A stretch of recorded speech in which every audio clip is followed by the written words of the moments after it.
اعوذ باللہ من الشیطان الرجیم بسم اللہ الرحمن الرحیم ربی اشرح لی صدری ویسر لی امری واحلل عقدۃ من لسانی یفقہوا قولی ربی زدنی علما اللہم فقہنا فی الدین اللہم صلی وسلم علی نبینا محمد صلی اللہ علیہ وآلہ وسلم۔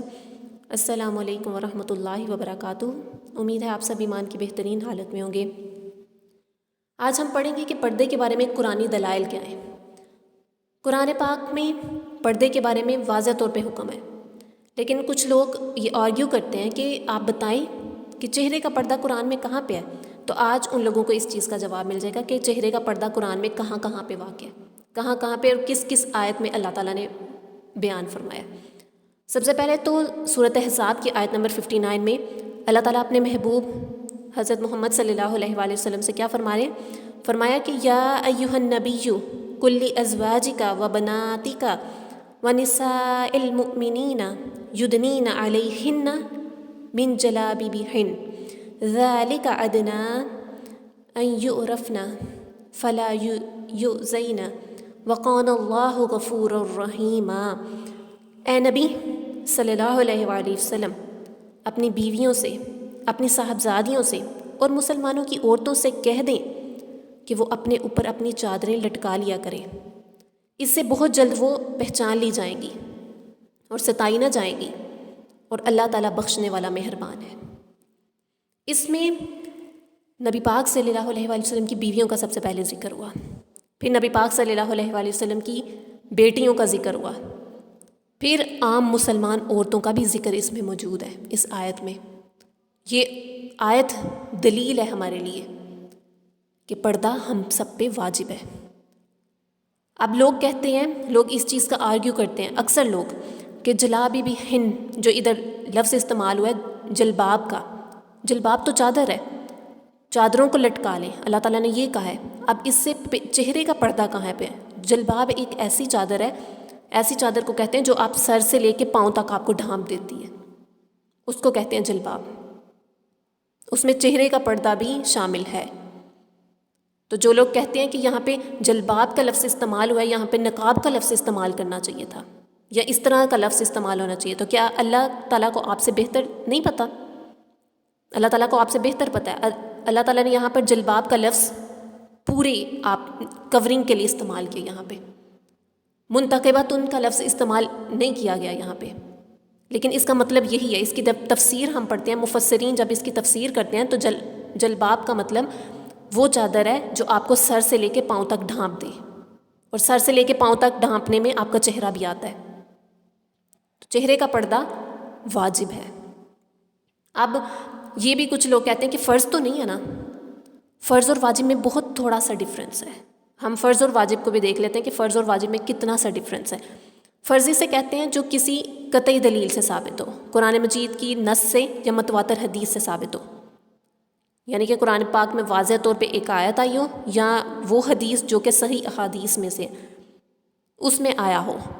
اس کا فرض کو ٹھکرانے والا، فرض کو نہ ماننے والا، اس کا منکر کافر ہے، اس پہ کفر کا فتویٰ لگ جاتا ہے، اور کفر کی سزا اس کو ملے گی، عذاب الہی ہے اس کے لیے۔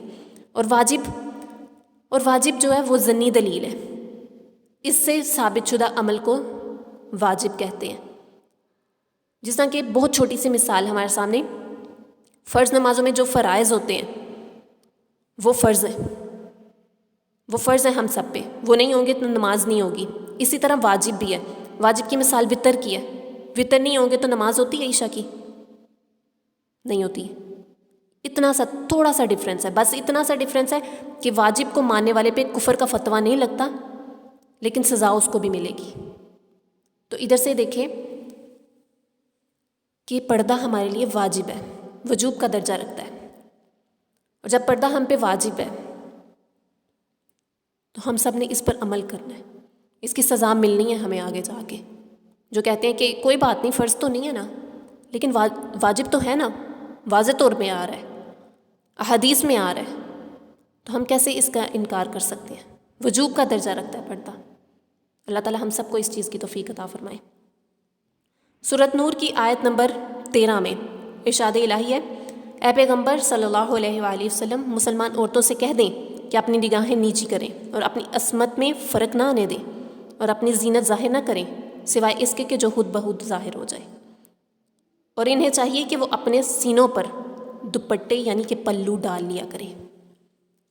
اس آیت میں اللہ تعالیٰ کیا فرما رہے ہیں ہم سب سے؟ یہ ہم سب کے لیے ہے، صرف پیغمبر کی بیویوں کے لیے نہیں ہے. مسلمان عورتوں سے کہہ دیں، یہ الفاظ استعمال ہوئے جو ترجمہ کیا گیا، مترجمین نے جو ترجمہ کیا اس کا وہ ہے مسلمان عورتوں سے کہہ دیں کہ اپنی نگاہیں نیچی کریں تاکہ اس سے ان کی عصمت میں، ان کی عزت میں، ان کی حیا میں کوئی فرق نہ آئے. اور اپنی زینت یعنی کہ یہ جو ہم دوسروں کو جیلس کرنے کے لیے ڈفرینٹ کپڑے پہن لیتے ہیں، ملبوسات پہن لیتے ہیں، زرق برق سوٹ پہن کے باہر نکل جاتے ہیں، جیولریز پہن کے دوسروں کو اٹریکٹ کرنے کے لیے، تو اس سے تو اللہ تعالیٰ نے منع کیا ہمیں کہ آپ نے اپنی زینت کو ظاہر نہیں کرنا سوائے اس کے کہ جو خود بخود ظاہر ہو جائے. خود بخود جو ظاہر ہو جائے یعنی کہ آپ نے کوئی جیولری وغیرہ پہنی ہے، کوئی آپ نے اس طرح کی چیز پہنی ہے جو کہ خود بخود باہر آ گئی ہے. آپ کا مقصد پیچھے نیت کا یہاں پہ بھی آ گیا نا، آپ کی نیت یہ نہیں تھی کہ لوگ آپ کو دیکھ کے واہ واہ کریں. تو اگر وہ چیز سامنے آ جاتی ہے تو پھر آپ پہ کوئی گناہ نہیں ہے. اور انہیں چاہیے کہ اپنے سینوں پر دوپٹے ڈال لیا کریں، آنچل ڈال لیا کریں. یہاں پہ بھی آپ لوگ کہتے ہیں یہاں پہ منہ کا ذکر تو نہیں ہے، لیکن پہلی جو آیت میں نے آپ سے بیان کی 59 والی آیت سورۃ احزاب کی، اس میں اللہ تعالیٰ نے جلباب کا لفظ جو استعمال کیا اس میں پردے کا ذکر ہے، منہ کے پردے کا ذکر ہے. اور سورۃ نور کی اسی آیت کے آگے اللہ تعالیٰ فرماتے ہیں اور اپنے پاؤں زمین پر نہ ماریں تاکہ ان کی وہ زینت معلوم ہو جو وہ چھپاتی ہیں. اپنے پاؤں کو زمین پر اس طرح سے نہ ماریں کہ تاکہ جو زینت وہ چھپا رہی ہیں وہ لوگوں پر ظاہر ہو جائے. اس سے مراد کیا ہے؟ یعنی کہ جو عورتیں پائل پہنتی ہیں، جو پازیب وغیرہ پہنتی ہیں، تو یہ حرام ہے. وہ زمین پر قدم رکھیں. چلے گھر پہ آپ نے پہنی ہے، اٹس اوکے، گھر پہ کوئی اٹریکٹ نہیں ہو رہا، اور اگر ہے بھی تو گھر پہ آپ کے شوہر ہیں، آپ کے والد ہیں، اٹس اوکے. اور اگر گھر پہ کوئی نامحرم رہ رہا ہوتا ہے تو پھر آپ گھر پہ بھی نہیں پہن سکتے. لیکن آپ پہن کے باہر جا رہی ہیں اور اس سے دوسرا نامحرم اس کی آواز سن کے مائل ہو رہا ہے تو یہ آپ کے لیے حرام ہے. اور حرام کی سزا کیا ہے؟ اس پہ عذاب الہی ہے. سورۃ احزاب کی آیت نمبر 35 میں اللہ تعالیٰ کا ارشاد ہے اور جب پیغمبر صلی اللہ علیہ وآلہ وسلم کی بیویوں میں سے کوئی سامان مانگو ان سے تو پردے کے باہر سے مانگو، اس سے تمہارے دل اور ان کے دل شیطان کے وسوسوں سے خوب پاک رہیں گے. یہ کن کو حکم دیا جا رہا تھا؟ ان صحابیوں کو جو نبی پاک صلی اللہ علیہ وآلہ وسلم کی بیویوں سے بات کیا کرتے تھے. یعنی کہ جب تم لوگوں نے کوئی چیز مانگنی ہے تو پیغمبر کی بیویوں سے اس طرح مانگو کہ وہ پردے میں ہوں. تو یہ صرف پیغمبر کی بیویوں کے لیے آیت نہیں تھی، یہ ہم سب پہ بھی ہے. اس کا حکم عام ہے کہ ہم سب نے بھی اس پہ عمل کرنا ہے. جب آپ بھی کسی نامحرم سے بات کر رہی ہیں یا کوئی نامحرم آپ سے کوئی چیز لینے آیا تو پردے میں رہ کے دیں تاکہ آپ کے دل شیطان کے وسوسوں سے پاک رہیں. کیونکہ جب دو نامحرم ایک دوسرے کے سامنے ہوتے ہیں، آنکھوں کے سامنے ہیں، تو تیسرا ان میں شیطان ہوتا ہے جو ورگلاتا ہے، جو وسوسے ڈالتا ہے انسان کے دل میں طرح طرح کے. اور یہ انسان کے اختیار میں نہیں ہوتا، یہ شیطانی اوصاف ہے نا، یہ شیطان کا کام ہوتا ہے. اس نے تو اللہ تعالیٰ سے وعدہ کیا تھا نا کہ میں آپ کے بندوں کو ورگلاؤں گا. تو لیکن اللہ تعالیٰ نے کیا کہا تھا کہ میرے بندے جو ہوں گے وہ کبھی بھی تمہارے بہکاوے میں نہیں آئیں گے. تو مومن تو وہی ہے جو شیطان کے بہکاووں میں نہ آئے. یہ آیت اس امر کی بڑی دلیل ہے کہ عورت کے لیے چہرے کا پردہ جو ہے وہ واجب ہے. یہ بھی بڑی دلیل ہے نا کہ پردے کے پیچھے سے مانگو.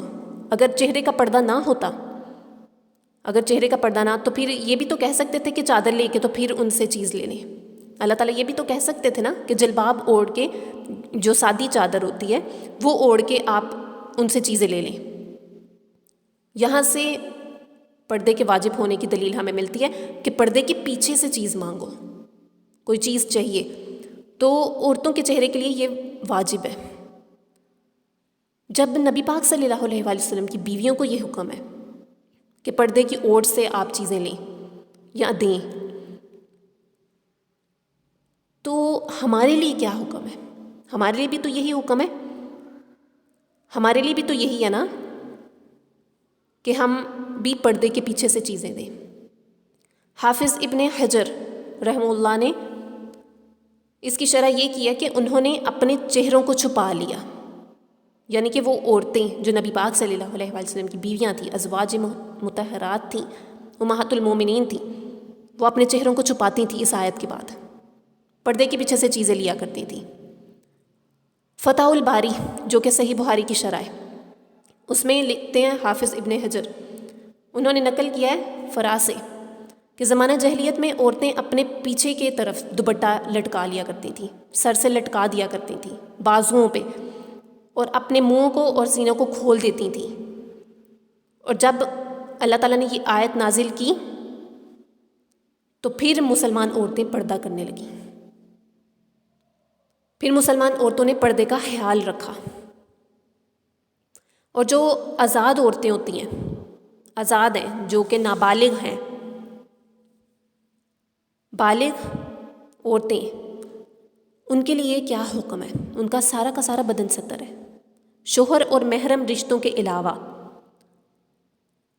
عورت کسی کو بھی اپنے اعضاء نہیں دکھا سکتی۔ ہاں، اگر وہ بیماری کی حالت میں ہے، کوئی ایسی بیماری ہے کہ اس کو کسی ڈاکٹر کے پاس جانا پڑ گیا، اور اس صورت میں اگر آپ نے علاج معالجے کے لیے آپ کو کسی جسم کے اعضاء کو برہنہ کرنا پڑتا ہے تو وہ جائز ہے۔ اللہ تعالیٰ نے عورتوں کو زینت ظاہر کرنے سے منع فرمایا ہے۔ سورۃ نور کی آیت نمبر 13 میں ہے نا، اپنی زینتوں کو ظاہر نہ کرتی پھریں۔ تو اس چیز کی کیسے اجازت ہو سکتی ہے؟ ہمیں کیسے اجازت ہو سکتی ہے کہ جب زینت کو چھپانے کے، نمائش کرنے سے اللہ تعالیٰ نے منع کیا، تو چہرے کا پردہ نہیں ہو سکتا؟ پھر عقل تسلیم نہیں کرتی اس چیز کو۔ عہد نبوی میں جب پردے کا حکم آیا، اس کے بعد عورتیں کھلے منہ نہیں پھرتی تھیں، اور حکم حجاب میں منہ کا پردہ بھی شامل تھا۔ احرام کے سوا تمام حالتوں میں نقاب کیا کرتی تھیں صحابیات۔ سورۃ احزاب کی آیت نمبر 35 میں اللہ تعالیٰ نے اجنبی مردوں سے پردے کا حکم دیا ہے، لیکن بظاہر تو جب ہم آیت پڑھتے ہیں اس میں ہمیں نظر آتا ہے کہ یہاں پہ اجنبی اور غیر اجنبی شامل نہیں ہیں، یہاں پہ تو عام حکم ہے، یہاں پہ تو کچھ نہیں لکھا ہوا کہ نامحرم سے کرنا ہے یا محرم سے کرنا ہے۔ لیکن آیت نمبر 55 میں، سورۃ احزاب کی آیت نمبر 55 میں اللہ تعالیٰ نے صراحت کر دی ہے اس چیز کی کہ یہاں محرم مرد اس حکم سے مستثنی ہے، اس حکم میں وہ نہیں آتے۔ اللہ تعالیٰ نے ارشاد فرمایا، اور ان پر اپنے باپوں، بیٹوں، بھائیوں، بھتیجوں، بانجوں اور میل جول کی عورتوں اور اپنی کنیزوں اور غلاموں کے سامنے پردہ نہ کرنے میں کوئی گناہ نہیں۔ آیت نمبر 55 میں اللہ تعالیٰ نے خود ہی آگے صراحت کر دی، اس چیز کو واضح کر دیا کہ کن کن سے پردہ نہیں ہے۔ وہ صرف اور صرف حدیث میں آتا ہے، ان کی تفصیل کچھ یوں ہے، حدیث میں جن کی ہمیں لسٹ بتائی گئی ہے کہ ان سے آپ پردہ نہیں کریں تب بھی ٹھیک ہے، وہ ہے ایک شوہر، والد ہے، سسر ہے، بیٹا ہے، ستیلا بیٹا ہے، بھائی ہے، بھتیجا ہے، بھانجا ہے، ماموں ہیں آپ کے،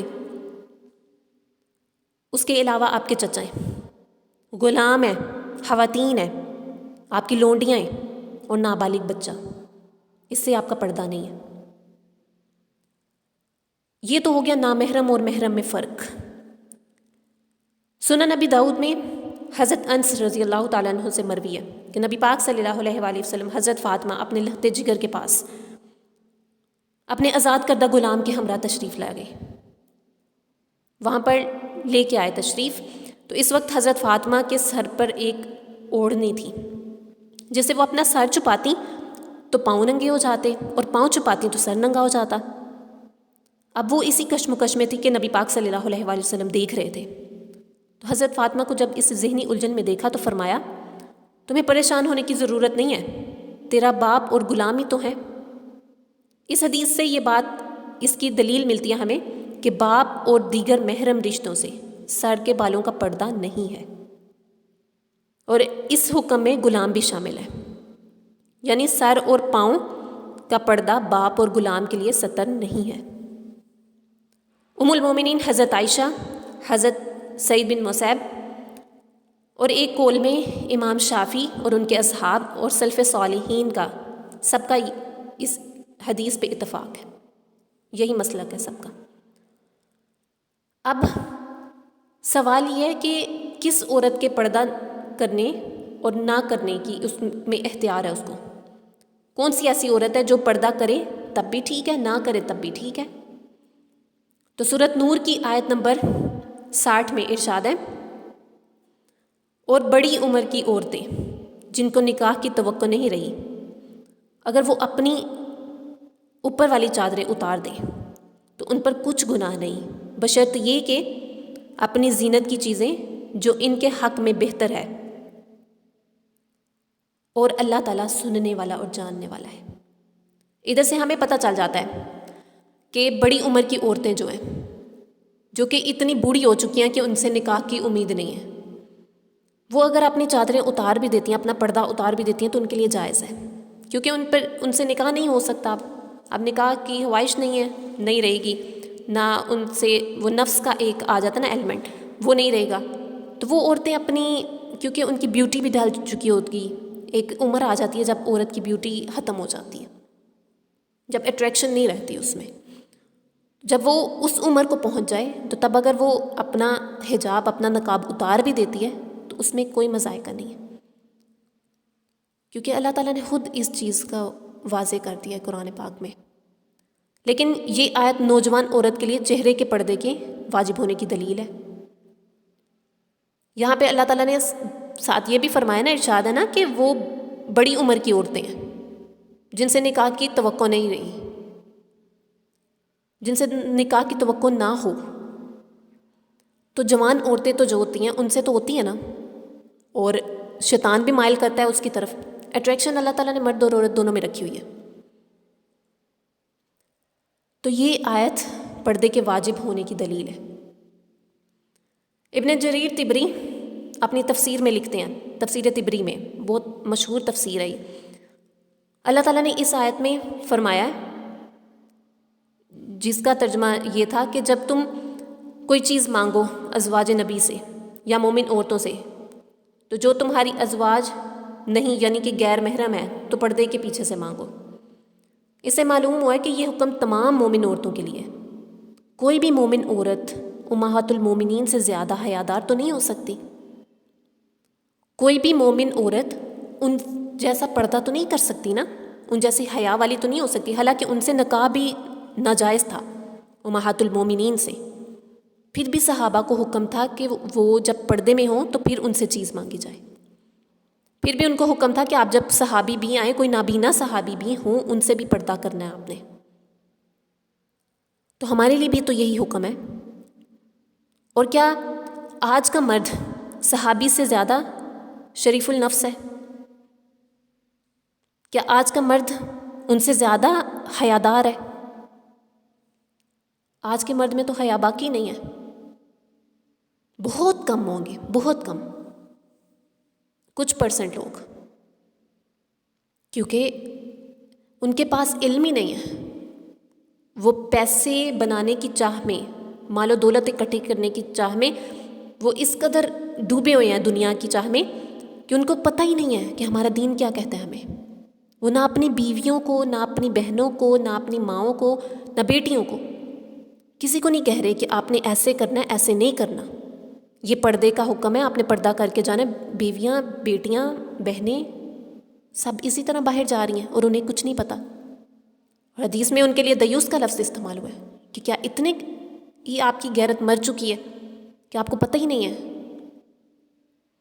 جب اس طرح کے لوگ ہوں گے تو کیا صحابیوں سے زیادہ وہ شریف ہیں؟ نہیں نا۔ تو آج کے دور میں تو پردہ زیادہ کرنا چاہیے، زیادہ واجب ہے۔ آج کے دور میں تو میرے خیال میں فرض کا درجہ رکھتا ہے، یہ تو فرض ہو جانا چاہیے۔ ہماری کنٹری میں اس کے لیے کوئی ایکٹ نہیں ہے، فنڈامنٹل رائٹس میں ایک ایکٹ ہونا چاہیے پاس کہ آپ نے حجاب جو ہے وہ مسٹ لینا ہے، ہماری کنٹری میں ہونا چاہیے، کیونکہ اکثریت ہماری مسلمانوں کی ہے، لیکن انفارچونیٹلی ایسا کچھ نہیں ہے۔ اب ہماری کنٹری میں جب باہر نکلتے ہیں ہم بہت ساری اس طرح کی عورتیں ہیں جو کہ اس طرح کے لباس پہنے ہیں کہ ایک عورت کو دیکھ کے شرما جاتی ہے. تو کیا نامحرم اٹریکٹ نہیں ہوتے ہوں گے؟ کیا نامحرم ان کی وہ جو خوشبوئیں لگا کے، وہ مہنگی مہنگی پرفیومز لگا کے باہر جاتی ہیں، کیا نامحرم اس سے ان کے پیچھے نہیں لگتے؟ جبکہ اللہ تعالیٰ نے کہا ہے نا کہ آپ لوگ پردہ کر لیں، اپنی اوڑھنیاں اوڑھ لیجئے، چادریں اوڑھ لیجئے، جلباب اوڑھ لیجئے تاکہ وہ ستائی نہ جائیں. اللہ تعالیٰ نے بتا دیا خود طریقہ ہمیں کہ آپ نے اگر نامحرموں سے بچنا ہے، ان کے فتنے سے، ان کے شکار سے، ان کی بدتمیزیوں سے بچنا ہے، تو اپنے آپ کو کور رکھیں، اپنے آپ کو کور کریں تاکہ آپ ستائی نہ جائیں، تاکہ کوئی آپ کو چھیڑے نہیں.